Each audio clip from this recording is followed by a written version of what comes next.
साथीहरू आज हामीले धान पनि काटेर भ्याइसक्यो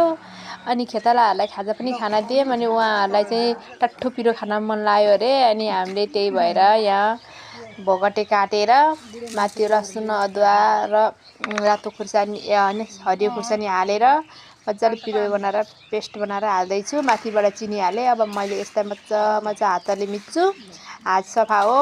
चम्चाले मिच्न पर्ने हो के अनि धेरै छ नि त अनि त्यही भएर हातले मिचेको हातले मिचेको टेस्ट राम्रो आउँछ नि त